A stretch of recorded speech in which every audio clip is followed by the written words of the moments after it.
할렐루야. 성탄절을 보내고 이렇게 또 올해의 마지막 화요일 목요 예배를 하나님 앞에 드리게 됐습니다. 우리 기도하고 하나님 앞에 예배로 나아가도록 하겠습니다. 하나님, 1년 동안도 하나님께서 우리를 지키시고 인도해 주시고 보호하시고 또 우리가 진리의 영 안에서 살 수 있도록 성령으로 충만케 하시니 감사합니다. 하나님, 올해도 함께 하신 하나님께서 또 새해에도 함께 하실 줄로 믿고 오늘 이제 목요 예배, 화요 예배 마지막 예배로 하나님 앞에 올려드립니다. 하나님께서 이 예배 가운데 충만하게 임하시고 또 새해에는 또 새롭게 하나님을 찬양하며 하나님께 영광 올려드리는 우리의 삶이 되도록, 우리 또 찬양팀과 우리 모든 성도들이 되도록 인도해 주옵소서. 우리 찬양을 기뻐 받으시며 영광 받으시는 우리 주님, 그 예수 그리스도의 이름으로 간절히 기도드립니다. 아멘. 할렐루야. 우리 주님은 올 한 해 우리를 선한 목자가 되셔서 우리를 지켜주시고 보호하시고 인도해 주신 참 좋으신 그 주님이십니다. 그 선한 목자 되신 우리 주님을 우리 함께 찬양하도록 하겠습니다.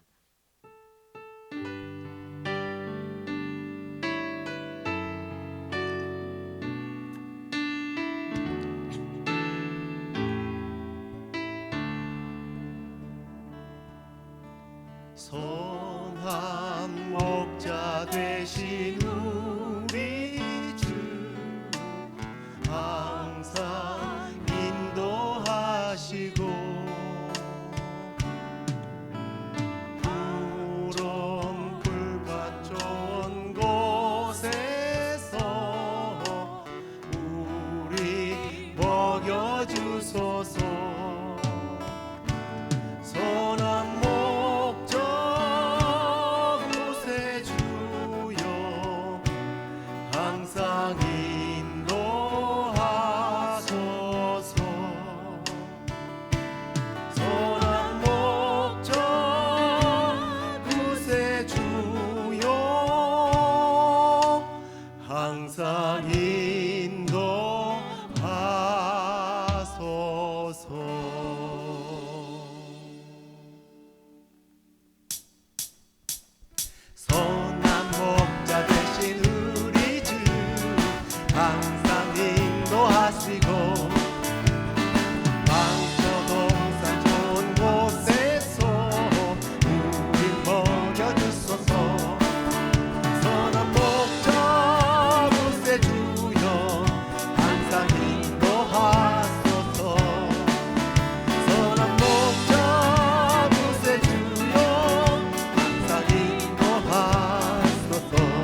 항상 인도하소서.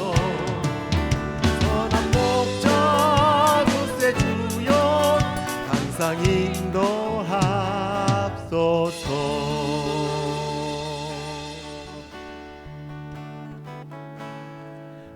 오직 주의 사랑에 매여 내 영 기뻐 노래합니다. 이 소망의 언덕 기쁨의 땅에서 주께 사랑 드립니다. 오직 주의 사랑에 한 번 더. 오직 주의 사랑에 매여 내 영 기뻐 노래합니다. 이 소망의 원고 기쁨의 땅에서 주께 사랑 드립니다. 오직 주의 임재 안에 갇혀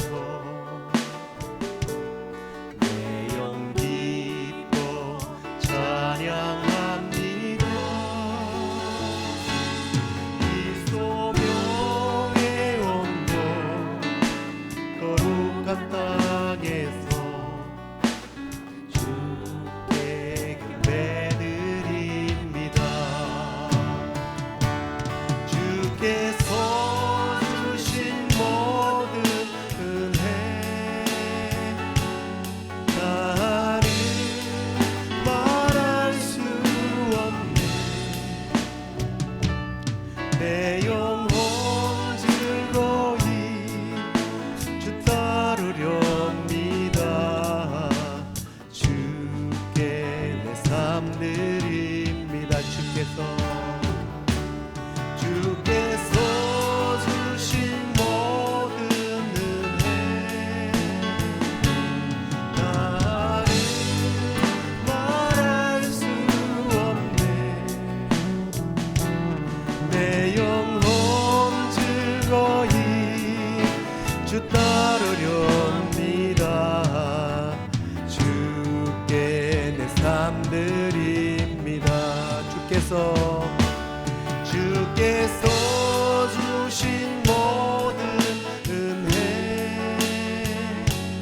나를 말할 수 없네. 내 영혼 즐거이 주 따르렵니다. 주께 내 삶 드립니다. 주께 내 삶 드립니다.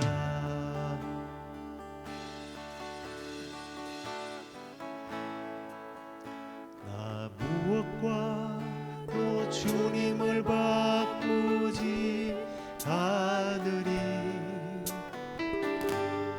다른 어떤 은혜 구하지 않으리. 오직 주님만이 내 삶의 도움이시니 주의 얼굴 보기 원합니다. 나 무엇과도 주님을 바꾸지 않으리. 다른 어떤 은혜 구하지 않으리. 주님만이 내 삶의 도움이시니 주의 얼굴 보기 원합니다. 주님 사랑합니다. 주님 사랑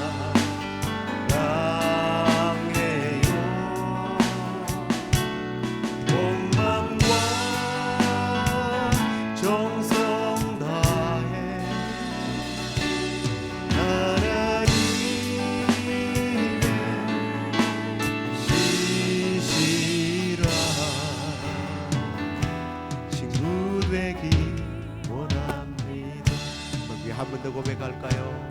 나 무엇과도 주님을 바꾸지 않으리. 다른 어떤 은혜 구하지 않으리.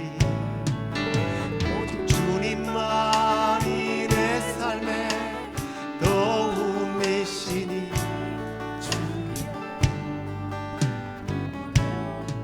원합니다.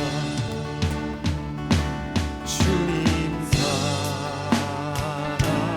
사랑해요. 온 맘과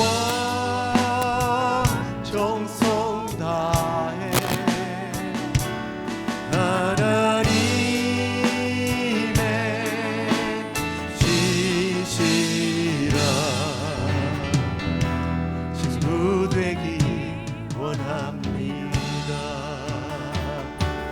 주님 사랑해요. 온 맘과 정성 다해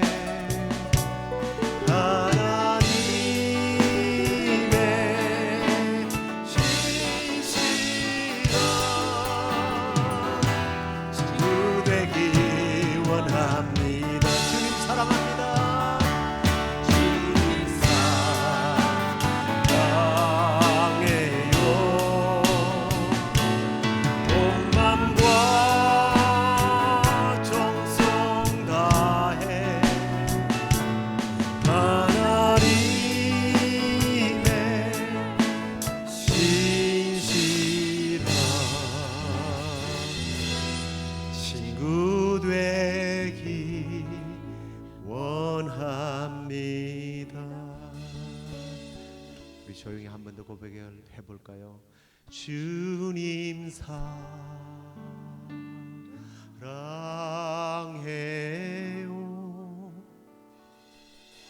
온 맘과 정성 다해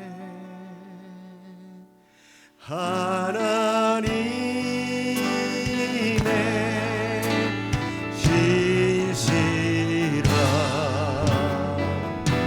친구 되기 원합니다.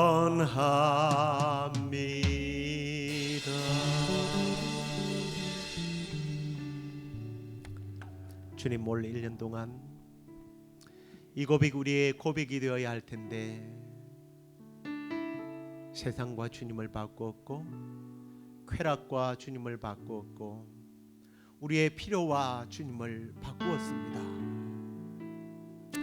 주님, 다가오는 새해에는 정말 이 고백이 우리의 온전한 믿음의 고백이 되게 하시고 정말 신실한 성실한 주님의 자녀요, 주님의 친구요, 주님의 신부가 되길 원합니다.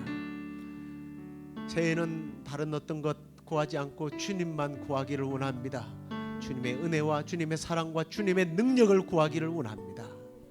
그래야 주님 이 땅 가운데 주님의 사랑스러운 친구요 신부로서 부끄러움 없는 삶을 살아가는 저희들 되도록 인도하여 주시옵소서. 이제 주님 말씀 듣습니다. 말씀 가운데 함께하여 주시고 이 말씀의 깨달음을 통하여 우리의 삶에 실천되어질 때 시험 이 유혹들을 이기는 승리자가 되도록 인도해 주옵소서. 그렇게 주실 줄로 믿사옵고 예수 그리스도 이름으로 기도드립니다. 아멘. 이제 하나님 말씀입니다. 창세기 39장 7절에서 10절 말씀.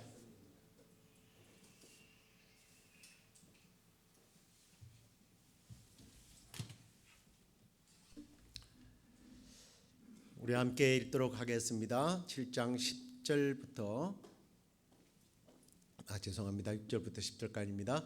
주인이 그의 소유를 다 요셉의 손에 위탁하고 자기가 먹는 음식 외에는 간섭하지 아니하였더라.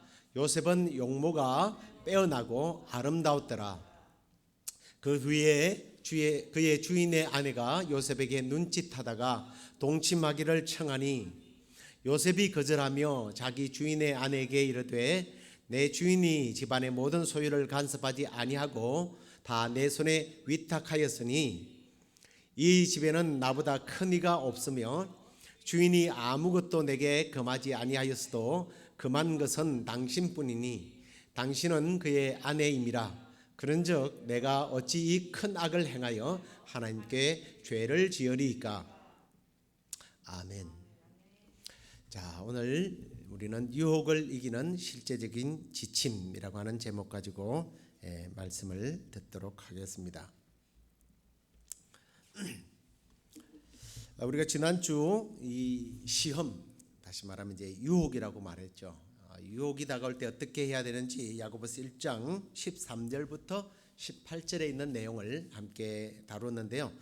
잠깐 이제 지난주에 혹한기로 인해서 미국 전역이 다 얼어붙었고 또 이 지역에도 어려움이 있어서 예배를 못 드려서 한 주간의 기억이 아닌 2주간의 기억을 듣는다는 것이 사실은 쉽지는 않을 겁니다만, 그래서 잠깐 복습을 해보면요, 13절에 시험, 사람이 시험을 받는다, 사람이 시험을 받을 때에 라는 말씀을 통해서 시험이라고 하는 이 유혹이라고 하는 것이 어쩌면 우리에게 필수적으로 다가오는 것이다 라고 말씀을 하면서, 다만 이 시험은 필수적이긴 하지만 하나님께서 시험하는 것은 아니다 라고 말씀을 드렸습니다. 하나님은 악에게 시험을 받지도 아니하시고 친히 아무도 시험하시는 분이 아니다, 악을 권장하는 그런 분이 아니다라고 말씀을 드렸죠. 하지만 우리가 시험에 빠지는 이유는 14절과 15절에 보면 자기의 욕심에 이끌려서 미끼를 덥석 무는 것이다 라고 말씀을 드렸고요. 그리고 16절에 가서는 시험은 우리에게 잘못된 생각을 주는, 우리를 속이는 것이기 때문에 속이는 것에 넘어가서는 안 된다. 특별히 우리 하나님은 좋은 것을 우리에게 주시는 좋으신 아버지다.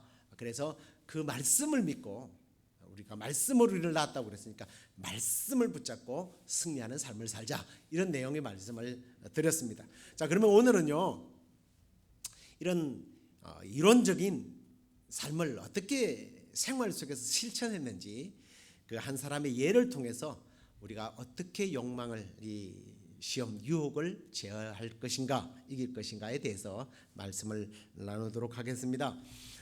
창세기 39장의 내용 전체인데요. 이게 이제 내용을 우리가 다 잘 아는 내용이기 때문에 제가 상세하게 그 내용들은 다루지 않고 조금 쉽게 넘어갈 테니까 좀 이해를 해주시기를 바라고요. 야고보서 1장 15절에 보면 욕심이 잉태한 적 죄를 낳고 죄가 장성한 적 사망을 낳는다라고 말씀했는데, 욕심이 잉태된다라고 하는 것은 외적인 미끼를 덥석 무는 거죠. 욕망과 결탁되는 현상인데, 이 두 요소가 결합되지 않는다면 죄를, 시험에 넘어지는, 그래서 죄를 짓는 경우는 없다라는 거죠. 예수님은 사단의 달콤한 시험, 즉 미끼들을 단호하게 거절함으로써 죄에 빠지지 않았습니다. 40일 동안 금식을 한 후에요, 죄를 낳게 되는 것은 미끼가 있기 때문이 아니라 그 미끼에 말려들기 때문이에요. 예수님은 그래서 그 미끼를 물지 않고 말씀으로 그 모든 시험을 이겨냈습니다. 그래서 우리가 이 요셉의 삶을 통해서 좀 더 구체적으로 우리 그리스도인들이 시험에 빠졌을 때 어떻게 우리가 이것들을 이겨낼 수 있을까? 자, 그것을 이제 하나씩 살펴보겠는데요.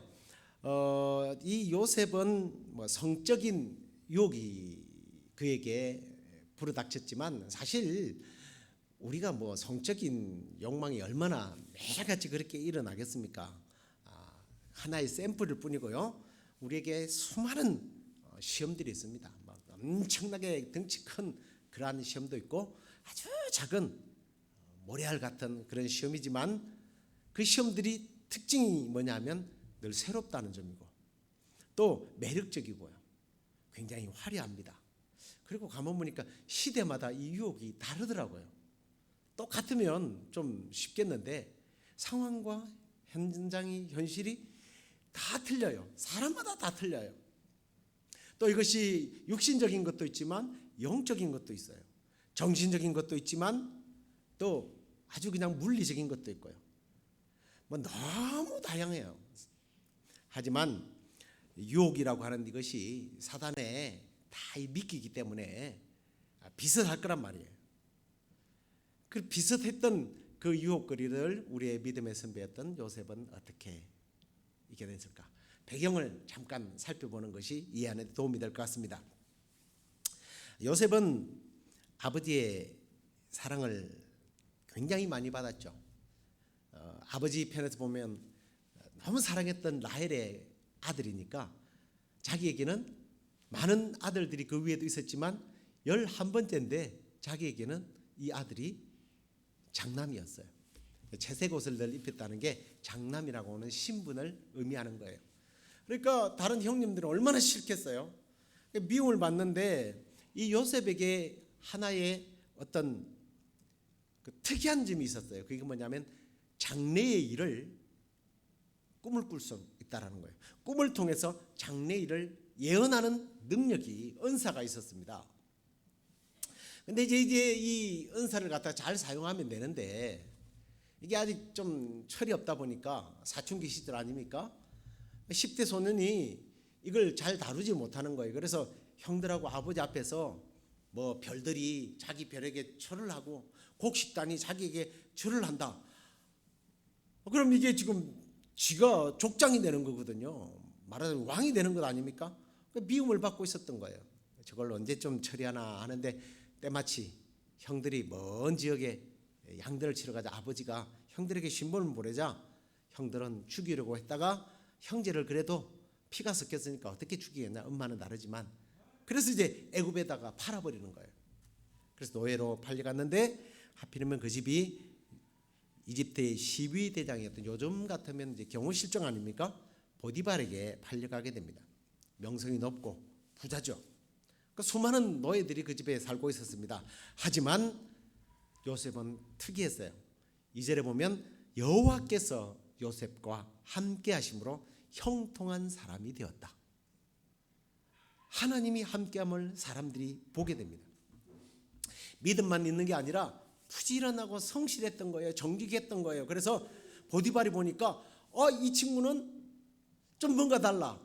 근데 인간적인 인격이 다른가 했더니 인격만이 아니라 하나님을 믿는 하나님을 섬기는 사람이라 하나님이 이 소년에게 복을 주는구나 라고 느끼게 되었던 겁니다. 그래서 그가 범사에 형통하게 되었다라고 이제 4절 6절에 3절에서 4절까지 보면 기록이 되어 있습니다. 그리고 이제 요셉은 주인에게 총애를 받아서 그 집을 총괄하는 총무가 되죠. 이 정도면 굉장히 성공적인 삶을 삽니다. 그리고 그가 총무를 맡은 이후로 더 이제 이 보디발의 재산이 불어나게 되죠. 그러다 보니까 이 보디발은 뭐 이 친구에게는 더할 나위가 없으니까 모든 것들을 다 요셉에게 일임을 하게 됩니다. 그만큼 신뢰받았던 거죠. 그런데 갑자기 성경은 이런 문구가 등장을 합니다. 요셉은 용모가 준수하고 아담하였다. 아름다웠다. 옛날 성경 보니까 아담했다. 아름다웠다. 아주 준수한 청년으로 자랐다. 이게 얼마나 좋은 말이에요. 야, 그 친구 참 잘생겼네. 귀티가 나네. 이게 나쁜 건 아니잖아요.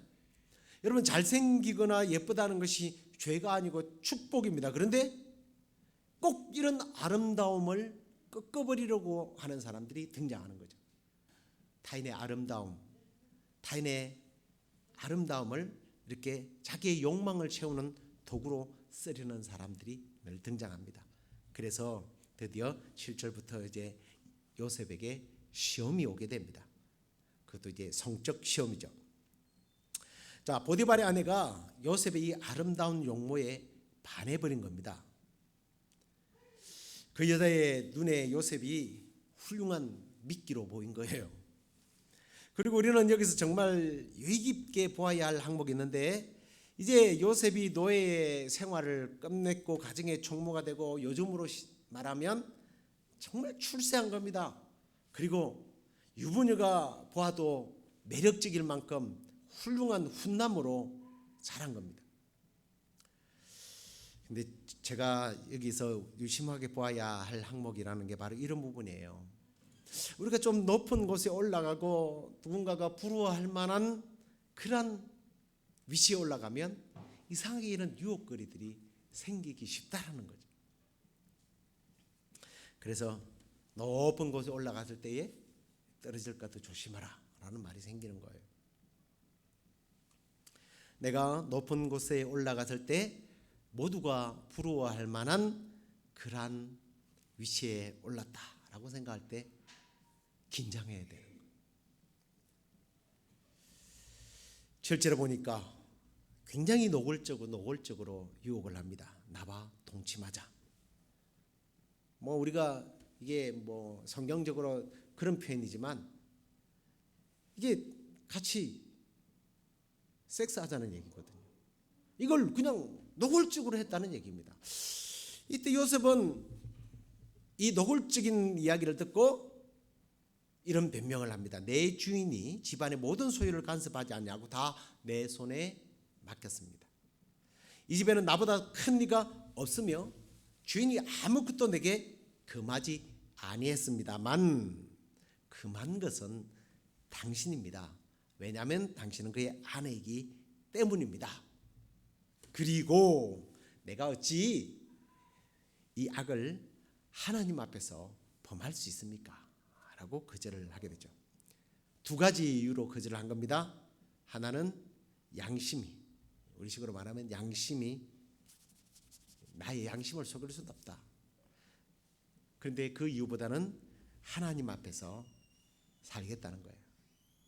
그러니까 하나님이 함께 하심을 다른 사람들이 보았다고 그랬잖아요.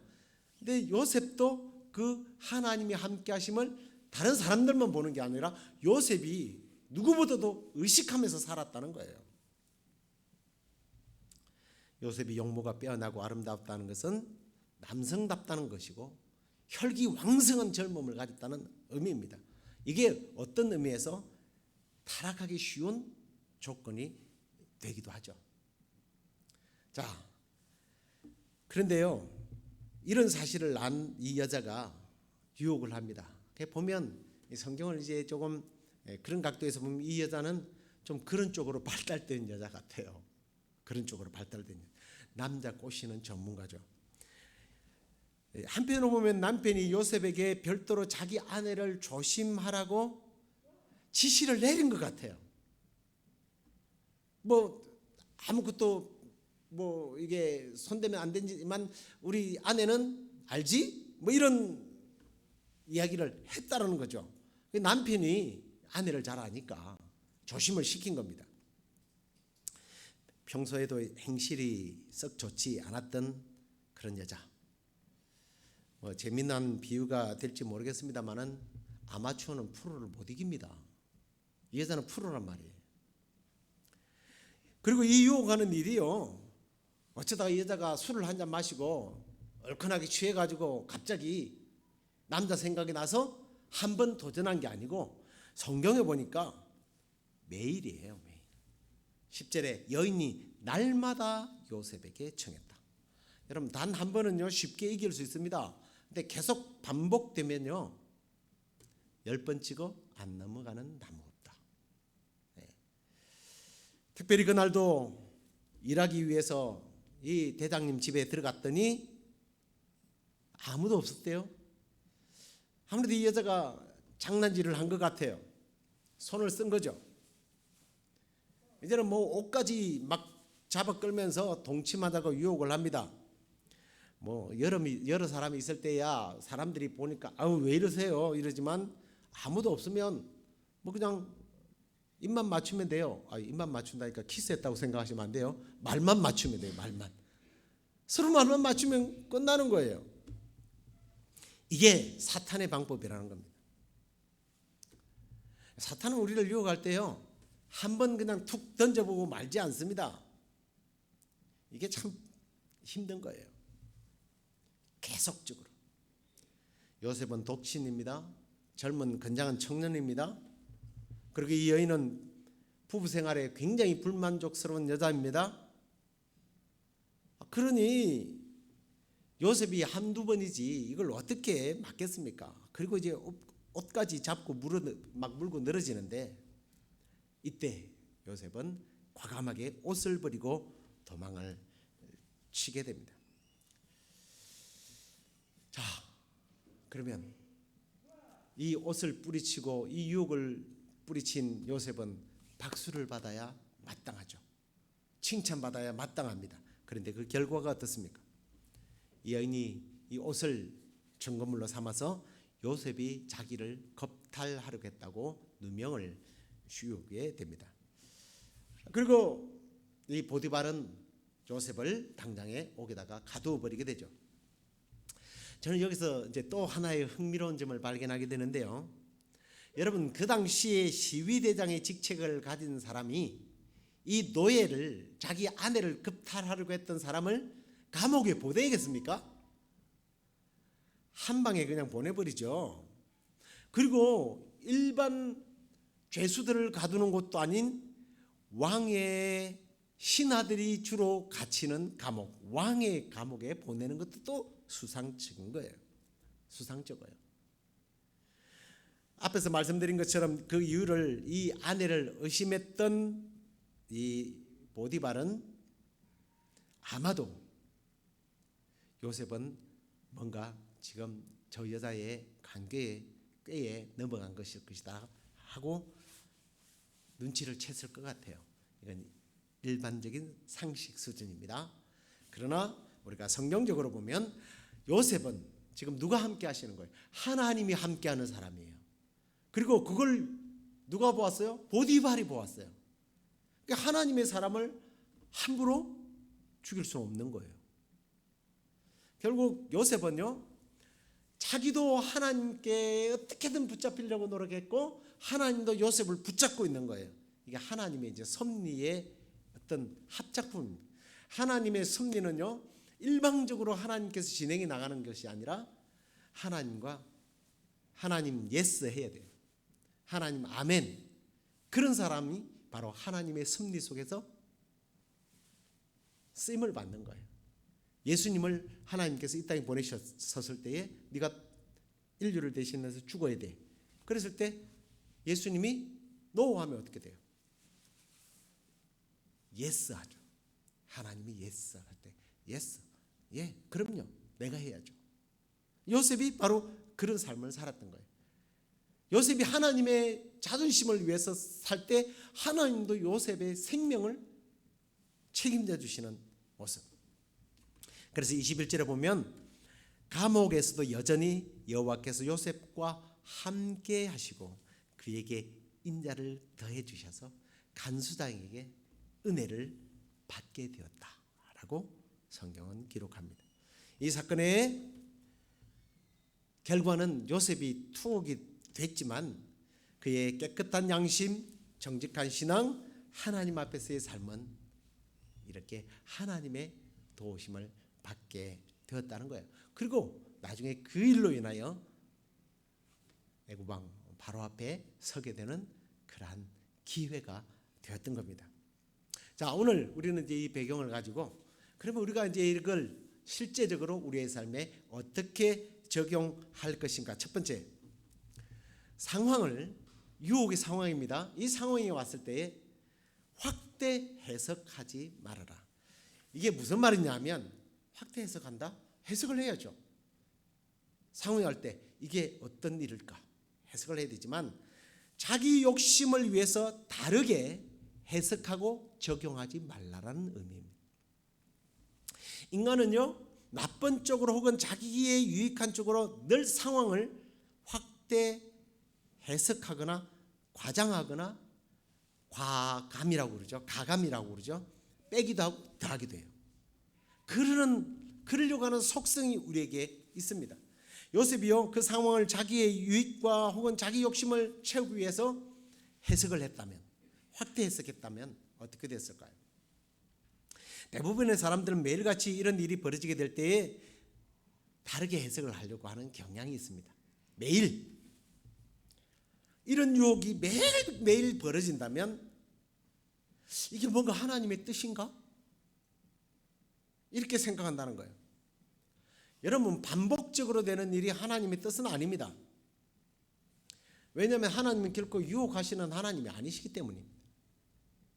반복되어진다고 해서 이게 하나님의 뜻인가 하고 슬그머니 그 유혹에 넘어갔다가는 끝나는 거예요. 그 다음에 그 유혹의 말들에 속지 말아야 합니다. 사다성어로 이야기하면 감은 이슬에 속지 말아야 되죠. 달감 말씀언이죠. 이로울리 말씀설. 그래서 귀가 솔깃하게 하는 달콤한 그런 나에게 비유를 맞추는 말에 넘어가지 말라는 그런 뜻입니다. 인류의 조상 아담과 하와가 이 뱀의 사단의 감은 이슬에 녹아서 모든 인류가 타락하게 되었고 죽음에 이르고 지옥의 형벌을 받게 되지 않았습니까? 그걸 먹으면 하나님처럼 된다. 얼마나 대단한 유익입니까? 얼마나 대단한 능력이에요. 즐거움을 얻게 되고 부자가 되고 건강하게 되고 이런 계속적인 유혹. 그래서 야고보서 1장 16절에 내 사랑하는 형제들아 속지 말아라. 속지 말라는 거예요. 우리 주위에는 이렇게 마귀에게는 안 속아도 자기에게 속는 사람이 있습니다. 무슨 말이냐면 자기 자신이 꽤나 괜찮은 사람으로 착각을 해요. 내가 성경을 많이 알기 때문에 기도를 많이 하기 때문에 자기가 굉장히 신령하다고 생각해요. 그래서 어느 순간 유혹 앞에 넘어갈 때에 이게 자기가 생각할 때 이 정도는 괜찮겠다 생각하는 이것이 하나님의 뜻이라고 착각을 해요. 자기가 하나님이 되어버리죠. 우리의 인성, 우리의 양심은 믿을 만한 존재가 아니에요. 성령의 능력을 의지해야지. 내가 생각해 보니까 내가 생각하는데요, 내가 생각하는 건데요, 그건 자기 생각이에요. 어떨 때 사람들은 내 마음속에 말하는 게 성령님의 음성이라고 말하는 사람들도 있더라고요. 성령님이 자기에게 말했대요. 그런데 속아 넘어서는 안 됩니다. 착한 일을 하고 선한 일을 하는 데는 성령님의 음성일 수 있지만 나쁜 일을 하는데, 좋지 않은 일을 하는데 만약에 내 속에서 그 정도는 괜찮아, 그건 성령의 음성이 아니에요. 속지 말아요. 그 다음에 세 번째로는 감정에 휩쓸리지 말아야 합니다. 이게 사실은 쉽지 않습니다. 감정의 요셉이 치우칠 수 있었죠. 그렇지만 그는 감정보다는 지성을 의지했습니다. 그 아내가 유혹할 때요, 자기의 지성을 동원해요. 그게 뭐예요?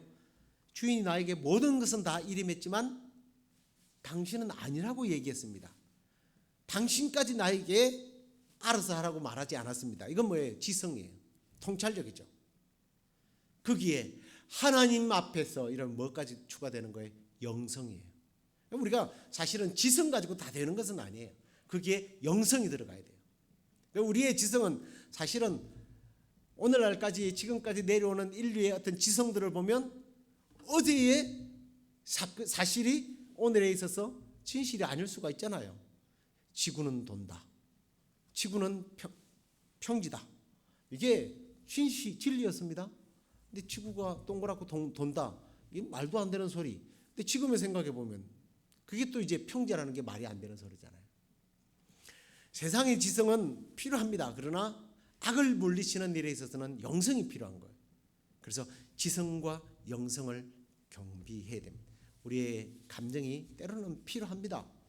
하나님 말씀을 들을 때 음성을 듣고 그 말씀 앞에서 막 반응하고 내 마음이 막 만져질 때에 그때 우리가 우리의 감성을 하나님 앞에 내어놓는 그런 감성은 좋지만 나를 흥분시키고 나를 충동시키는 감정은 그게 흔들려서는 안 되죠. 그건 뭐예요? 짐승적인 본능이에요. 우리는 본능보다는 지성보다는 영성의 사람이 되어야 할 줄로 믿습니다. 하나님께서 주신 영성으로 여러분의 지성과 여러분의 본능, 감성을 짓누르시기를 바랍니다. 할렐루야. 자, 그 다음에 이제 마지막으로 요셉은요, 결과에 좌우되지 않았어요. 흔들리지 않았어요. 무슨 말인지 이해가 되실 겁니다. 선한 일을 하고 착한 일을 했는데 옥에 갇혔다. 내가 좋은 일을 했는데 손해를 보았다. 그래서 억울하고 변명도 하고 싶고 심지어는 하나님께 대해서 원망도 하고 싶고 아마 그럴 겁니다. 우리에게 닥쳐오는 시험들, 유혹들을 물리치면 그게 바로 승리하고 좋은 일이 생기는 것이 아니라 손해를 볼 수 있어요. 하나님이 안 보이는 것 같은 그런 시간이 올 수도 있어요. 그런 결과가 주어질 수도 있어요. 그러나 요셉은 하나님의 선한 손길을 믿었기 때문에 아멘 하고 그 침묵의 시간 동안 오히려 더욱더 영성을 쌓았던 거예요. 그래서 승리하는 삶을 살게 되었습니다. 이제 말씀을 맺겠습니다. 야고보서 1장 15절, 욕심이 잉태한 즉 죄를 낳고 죄가 장성한 즉 사망을 낳느니라. 욕심이 우리 속에 잉태하지 않도록 해야 합니다. 욕망과 유혹이 우리 삶에 없을 수는 없지만 이 유혹이 잉태한다는 것은 하나님 앞에서 말씀드린 실제적인 지침, 첫 번째 확대, 이렇게 해석함으로써 시작된다는 것을 잊어서는 안 돼요. 유혹이 우리 앞에 할 때 확대 해석하지 마십시오. 감언 이설에 속지 마십시오. 상황을 확대 해석하거나 속지 말고 지성과 영성을 키워서 심지어 내가 손해본다 할지라도 흔들리지 않는 그런 저와 여러분이 되어서 요셉처럼 남은 생애가 승리하는 그런 복된 삶을 살아가는 저와 여러분 되기를 우리 주 예수 그리스도 이름으로 축원합니다. 아멘. 우리 너 시험을 당해 함께 찬양하도록 하겠습니다.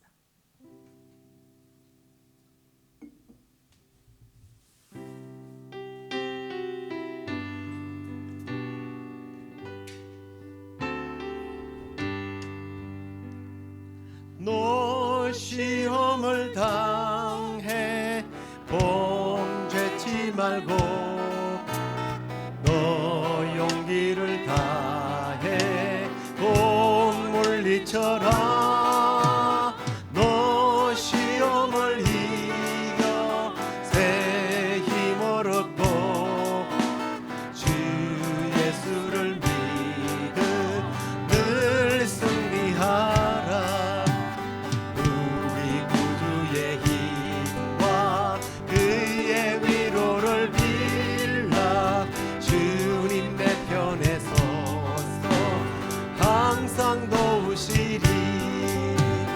내 친구를 삼가 잘 선택하고 너를 삼가 늘 조심하라.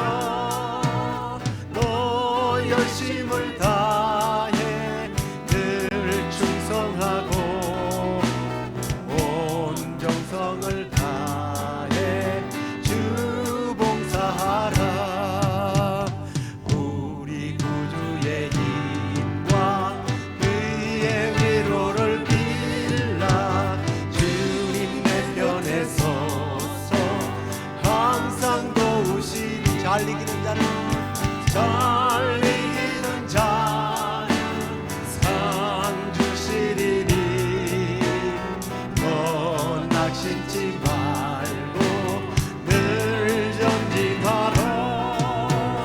내 구세주 예수 힘 주시리니 주 예수를 믿어 늘 승리하라. 우리 구주의 힘과 그의 위로를 빌라. 주님 내 편에 서서 항상 도우신 우리 구주의 힘과 그의 위로를 빌라. 주님 내 편에 서서 항상 도우시리. 우리 시간에 기도하면서 하나님 올 한 해 동안 우리가 사탄의 유혹 앞에 속았고 넘어갔으며 한 번, 두 번 잘 이기기도 했지만 지속적으로 우리에게 닥쳐오는 유혹 앞에서 우리가 넘어진 부분이 있었다면, 내 지위가 올라가고 내가 얻는 것이 많아졌을 때에 혹시 그것 때문에 우리가 시험에 들었다면, 우리가 이 시간에 회개하면서 지난 일들은 우리가 잊어버리고, 주님, 새해에는 다시는 이런 실수를 범하지 않고 유혹 앞에 흔들리지 않고 요셉처럼 하나님 앞에서 또 내 양심에 부끄럽지 않는 그런 성도의 삶을 살겠습니다.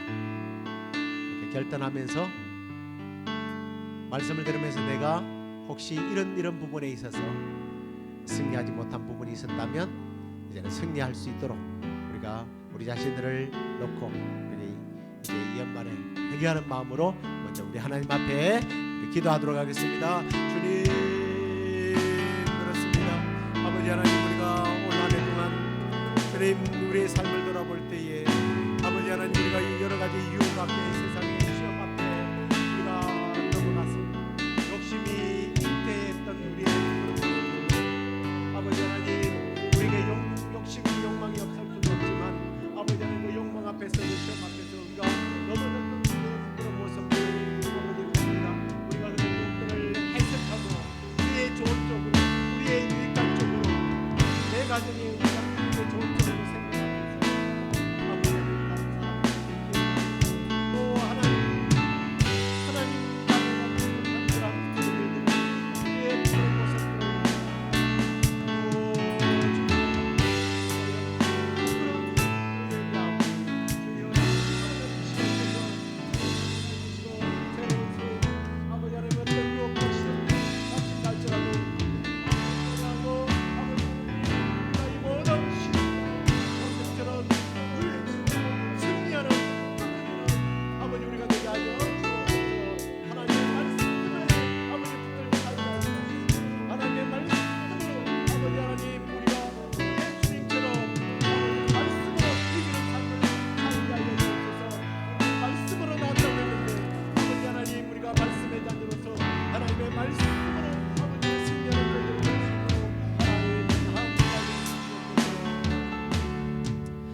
계속해서 이제 하나님, 우리 시애틀 영락교회가 올 한 해도 수고하신 분들, 힘쓴 분들,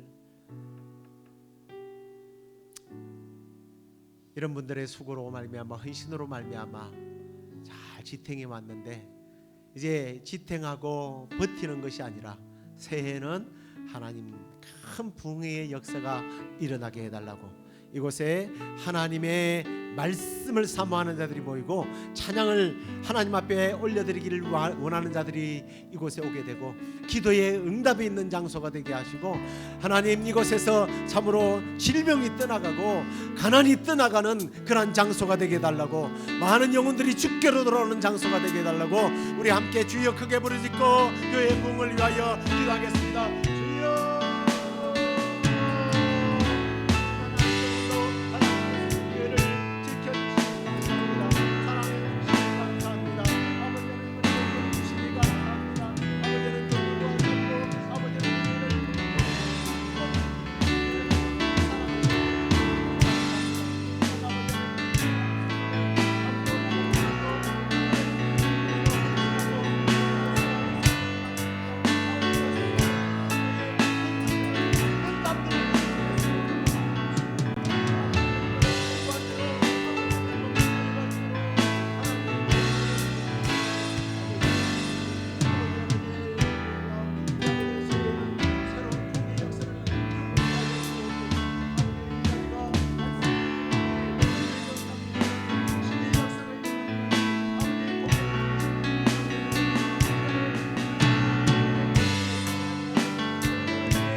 하나님 감사합니다. 지금까지 지내온 것이 다 하나님의 은혜인 줄로 믿습니다.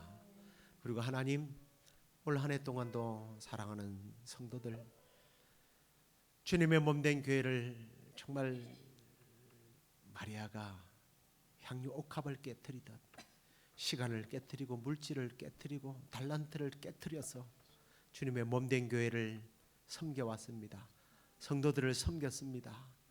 그 수고의 손길을 주님 기억하여 주시고, 적은 소자를 위하여 냉수 한 그릇을 대접해도 그 상을 잃지 않는다고 말씀하신 주님, 내년에는 주님께서 주시는 복으로 사랑하는 성도들이 섬길 때에 헌신하고 수고하고 봉사할 때에 하나님이 이렇게 채워주신다고 간증하는 그런 역사들이 일어나도록 주께서 복 내려 주옵소서. 하나님, 이 시애틀 영락교회 이 장소가 하나님을 높여드리는 장소가 되기를 원합니다.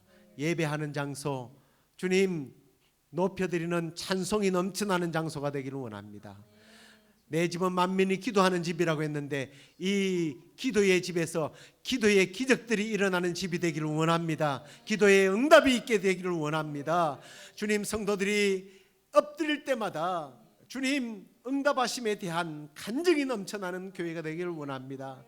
질병이 떠나가고 가난이 떠나가고 관계의 문제, 어그랬던 문제들이 해결받는 교회가 되기를 원합니다. 사랑을 받지 못했던 자들이 이곳에 와서 사랑받는 장소가 되기를 원합니다. 주님을 너무나 사모하며 기다렸던 자들이 이곳에 와서 다시 한 번 더 주님을 만나고 주님 때문에 행복해하는 장소가 되게 하여 주옵소서. 이 자리가 또한 차고 넘치는 자리가 되게 하여 주시옵소서. 그런 은혜가 새해에는 반드시 일어나게 될 줄로 믿습니다. 그렇게 하나님께서 우리 교회를 사용하여 주시옵소서.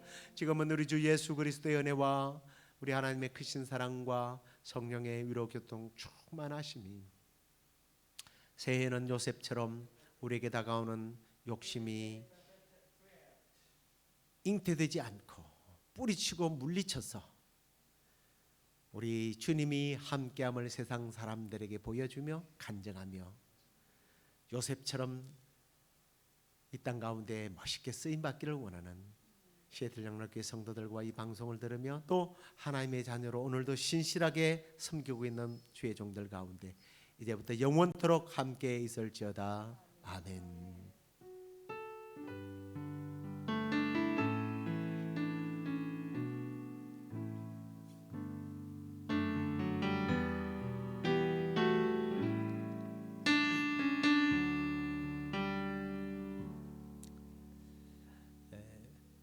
목회자로서 가끔씩 보람을 느낄 때가 뭐냐면